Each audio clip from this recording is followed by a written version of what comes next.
Hello दोस्तों, स्वागत है आपका हमारे YouTube चैनल पे। कैसे हो सब? अभी तक हमने सिंधु सभ्यता की कहानी में यह जान लिया कि इसके खोजकर्ता कौन थे। हमने यह जान लिया कि इस सभ्यता का विस्तार कहाँ तक था। हमने यह जाना कि इसकी टाइमलाइन का कब थी, और हमने यह जाना कि इसके निर्माता कौन थे सभ्यता के। लेकिन आज हम जो इस कहानी के बारे में रोचक तथ्य जानने वाले हैं वो काफ़ी रोचक है। जैसे हम यह जानेंगे कि जो मेसोपोटामिया, बेबीलोनी सभ्यता, इजिप्ट की सभ्यता थी, उनमें से जो सिंधु सभ्यता की ऐसी कौन सी खास बात थी कि वह सभी से अधिक महत्वपूर्ण सभ्यता का दर्जा दिया जाता है। और हम बात करेंगे इसके धार्मिक जीवन के बारे में, सामाजिक, social life, religion life, economics life and राजनीतिक रिलेशन के बारे में हम जानेंगे। और हम यह जानेंगे ऐसी क्या वजह थी कि इतनी हाई डेवलप्ड सभ्यता थी जिसका पतन होने का क्या कारण था, आदि के बारे में हम जानेंगे। तो चलो शुरू करते हैं आज का लेक्चर। आज की कहानी को आगे बढ़ाते हैं। आज की कहानी शुरू होती है नगर नियोजन से। क्यों यहाँ के नगर नियोजन इतना सुव्यवस्थित था और हमें जो परिणाम मिले हैं खुदाई से पता चलता है कि यहाँ के जो लोग थे वह एक सुनियोजित रचना करके नगरों का निर्माण करते थे। और हम यहाँ पे ऐसा निर्माण नगर मिले हैं जो कि 18वीं शताब्दी के जो यूरोप देश हैं वहाँ पर भी इतनी अच्छी नगर नियोजन नहीं मिलता। अब हम बात करते हैं जैसे मोहनजोदड़ो हड़प्पा नदी के किनारे जो नदियों के बहाव को रोकने के लिए यह बांध का भी प्रयोग करते थे। और हम बात करें तो नगर नियोजन में यह इनका जो मुख्य रूप से सड़कों और जल निकासी और भवन और गढ़ के निर्माण काफ़ी महत्वपूर्ण है। इसके बारे में हम चलो जान लेते हैं। पहले हम जानते हैं नगर नियोजन।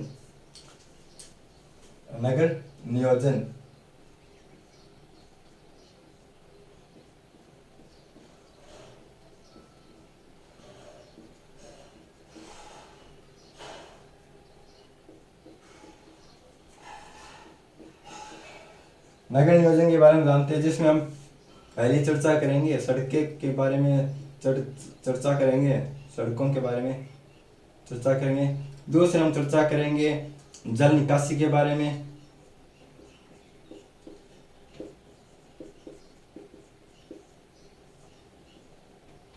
तीसरा हम बात करेंगे इसके भवन निर्माण के बारे में।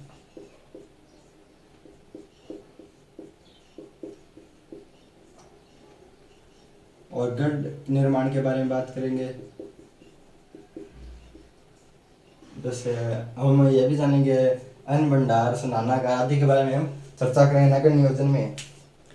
इस सभ्यता में जो नगर नियोजन है उसकी सड़कों का मुख्य कई बातें हैं। जैसे आपको बता देता हूँ कि जैसे हम बताते हैं इनकी सड़कें काफ़ी चौड़ी होती थी।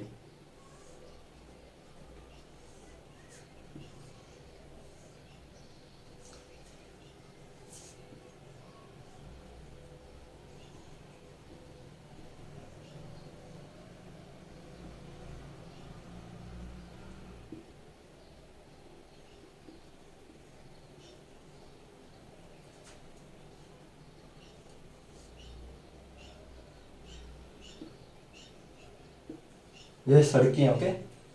हम सिंधु सभ्यता की सड़कों के बारे में कुछ खास बातें जानते हैं। ये सड़कें एक दूसरे को सीधी समांतर होती थी और एक दूसरे को समकोण पे काटती थी, समकोण होती थी ये। और यह सड़कें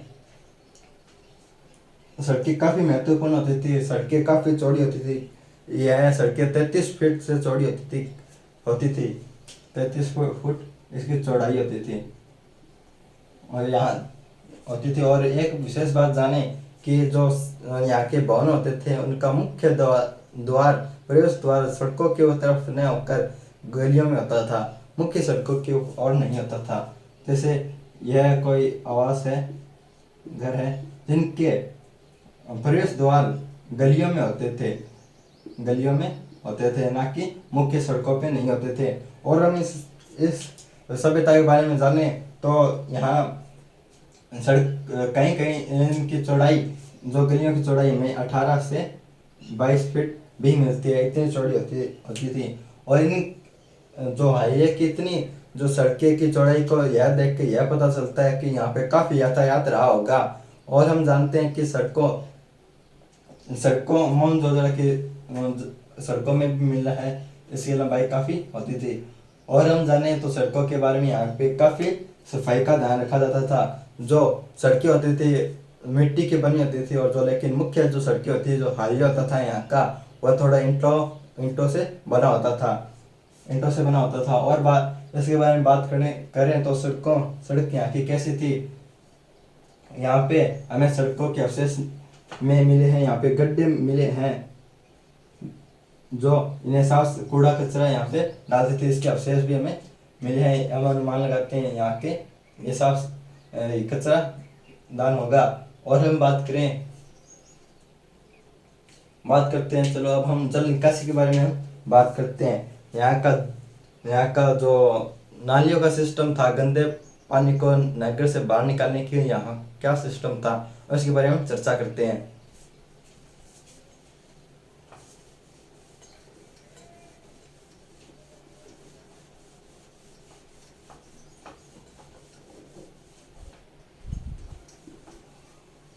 अब हम जल निकासी के बारे में बात करते हैं। यहाँ की जल निकासी काफ़ी हाई लेवल की थी, जैसे कि गंदे पानी को शहर से बाहर निकाला जाता था, कि घरों से लेकर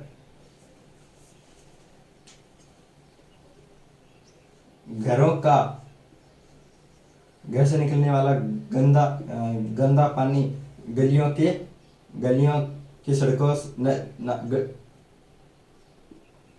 घरों से निकला हुआ जो पानी है, गंदा पानी, वो सड़कों की गली की नालियों से होकर सड़कों की नालियों से जाता हुआ मुख्य सड़कों की नालियों से मिलकर शहर से बाहर चला जाता था गंदा पानी। और हम इसके बारे में बात करें तो इसका निर्माण मिट्टी, ईंट और थोड़ा चूना और जिप्सम से बनाया जाता था। और हम इसके बारे में बात करें तो ये है नालियों को ईंटों व पट्टियों से ढकते थे, और यहाँ पे ढकते थे जिस कारण उस पर कचरा न गिर पाए। और हम बात करें तो यहाँ पर एक जालीनुमा बनाया गया है, जिससे कोई कचरा वहाँ पे रुक जाए और अवरुद्ध न हो, जल अपनी गति से बहता रहे। और हम बात करें तो यहाँ पे हमें कुओं के अवशेष भी मिले हैं। सिंधु सभ्यता में हमें कुओं के अवशेष मिले, कहीं हमें कुएं पे रस्सियों के निशान भी मिले हैं। आगे हम बात करते हैं कि इनका जो भवन निर्माण है वह कैसा था। इनका भवन निर्माण काफ़ी उन्नत था। वह जैसे इनका मुख्य सड़कों पर न होकर गलियों में होता था, गलियों में प्रवेश द्वार होता था इनका भवनों का। और हमें जो मोहनजोदड़ो है वहाँ से इमारत मिली है, जिसकी ऊंचाई 242 है और इसकी चौड़ाई 112 फीट है। और हम इसके पास में दूसरी इमारत मिली है, जिसकी चौड़ाई 300 से फीट है और उसकी चौड़ाई 115 फीट है। और हम बात करें तो यह दो मंजिला होते थे, भवन होते थे। और बात करें तो भवन निर्माण में हम बात करते हैं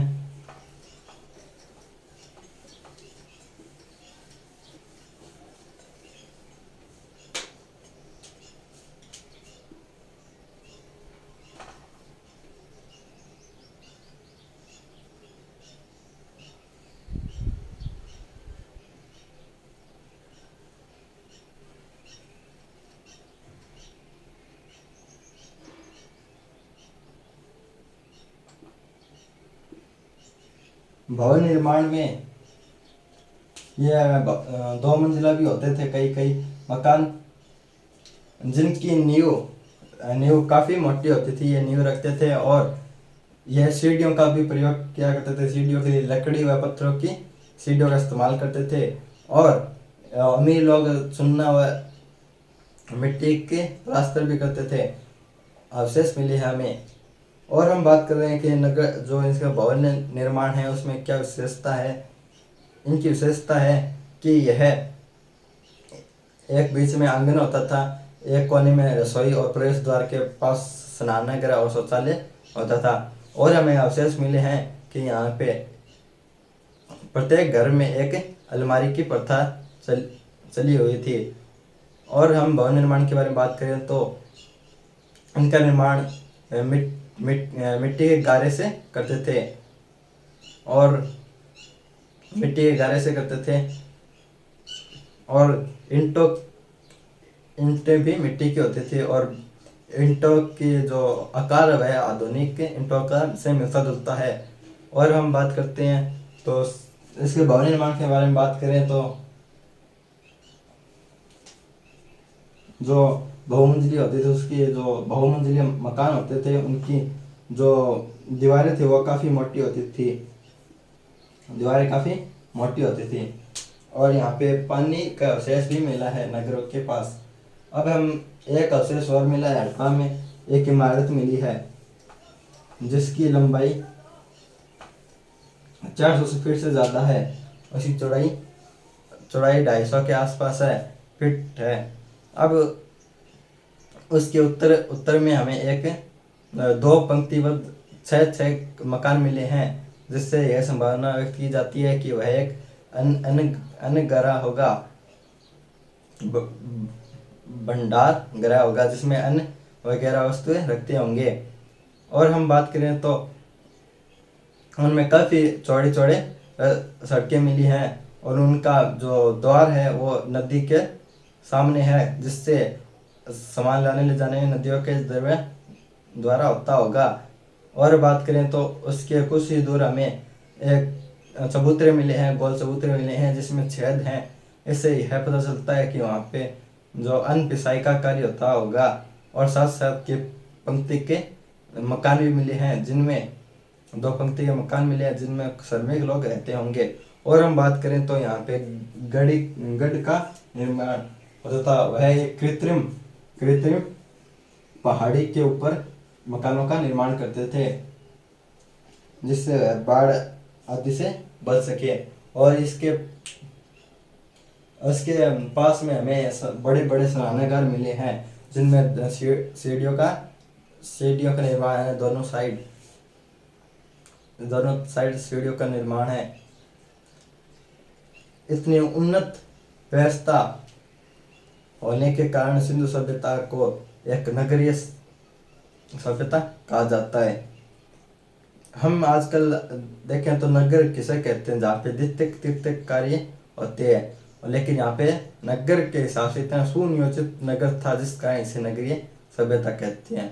अब हम बात करेंगे धार्मिक जीवन, राजनीतिक एंड आर्थिक जीवन के बारे में बात करेंगे। तो उसके बारे में हम अगली क्लास में जानेंगे और इस कहानी को आगे बढ़ाएंगे। इस कहानी में आज के लिए इतना ही। धन्यवाद।